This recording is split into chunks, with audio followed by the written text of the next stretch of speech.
हमारे कश्मीरी भाइयों बहनों पे जम्मू कश्मीर में इंटरनेशनल कम्युनिटी को ये याद दिलाना चाहते हैं कि जो सिक्योरिटी काउंसिल की रेजोल्यूशंस हैं, इंटरनेशनल कम्युनिटी की कमिटमेंट है, वो उसके मुताबिक अमल करे और हमारे कश्मीरी भाइयों बहनों को उनका हक़ खुद इरादियत दे और उनको ये मर्ज़ी हो कि वो जिसके साथ जाना चाहें। जो जुल्म हो रहा है, 500 दिनों से कर्फ्यू लगा हुआ है, इंटरनेट नहीं है, दवाएं नहीं हैं, खाना नहीं है, बच्चे स्कूल नहीं जा रहे, तो इंटरनेशनल कम्युनिटी को आंखें खोल के ये देखना चाहिए कि क्या ये इंसानी हकूक़ की पामाली नहीं है।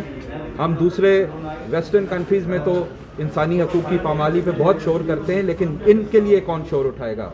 हुकूमत पाकिस्तान, हर पाकिस्तानी अपने कश्मीरी बहन भाइयों के साथ खड़ा है और हम ये इनकी आवाज़ हमेशा उठाते रहेंगे जब तक कश्मीरियों को उनका हक़ खुद इरादियत नहीं मिलता। दुनिया भर की तरह पाकिस्तान कौंसलेट दुबई ने भी कश्मीरी भाइयों के साथ इज़हार यकजहती के लिए यौम यकजहती कश्मीर के हवाले से एक तकरीब का एहतमाम किया, जिसकी सदारत Ahmad Amjad Ali consul general of Pakistan ने की। इस मौके पर कश्मीरी कम्युनिटी की अहम शख्सियात और कम्युनिटी मेंबरान मौजूद थे। कश्मीरी कम्युनिटी से इज़हार यकजहती के लिए आधे मिनट की खामोशी इख्तियार की गई।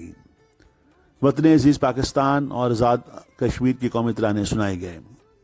तकरीब में दुबई हुकूमत की जानिब से जारी करदा SOPs का खास ख्याल रखा गया।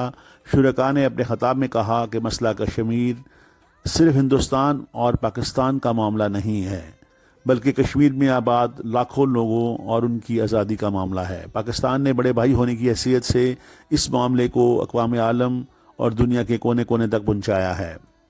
कश्मीरी अवाम चैन और सुकून की ज़िंदगी चाहते हैं और ये उनका हक़ है।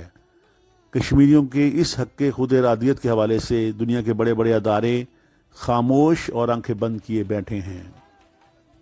हम ये समझते हैं कि इस मसले के ऊपर अब हमें मज़ीद ज़्यादा एफर्ट करने की ज़रूरत है। हमें दुनिया को ये बावर कराना होगा कि ये कोई मजहबी मसला नहीं है, ये एक रियासत का और एक इंसानी मसला है और हमें दोस्त बनाने होंगे। और हम ये समझते हैं कि जो मौजूदा गवर्नमेंट पाकिस्तान में है वो बुरी तरह इनमें नाकाम हुए हैं। उनको ये समझ ही नहीं है कि भाई हमने क्या करना है। आपके सामने, आप मीडिया के हमारे दोस्त ज़्यादा बेहतर जानते हैं, आप देखें कि आज तक उन्होंने 5 अगस्त 2019 से जब से ये स्टेटस कश्मीरियों ख़त्म हुआ है, वो एक इंटरनेशनल कॉन्फ्रेंस नहीं बुला सके। वो एक इंटरनेशनल किसी मुल्क को अपने साथ में इस मसले में मिला सके। तो हमें ये सोचना होगा और हमें इस पर काम करना होगा कि क्यों दोस्त ममालिक हमारे साथ इस मसले पे खड़े क्यों नहीं हैं। सालों में 6 लाख से ज़्यादा कश्मीरियों ने अपनी जानों का नजराना पेश किया है और वो पाकिस्तानी परचम में दफन हुए हैं।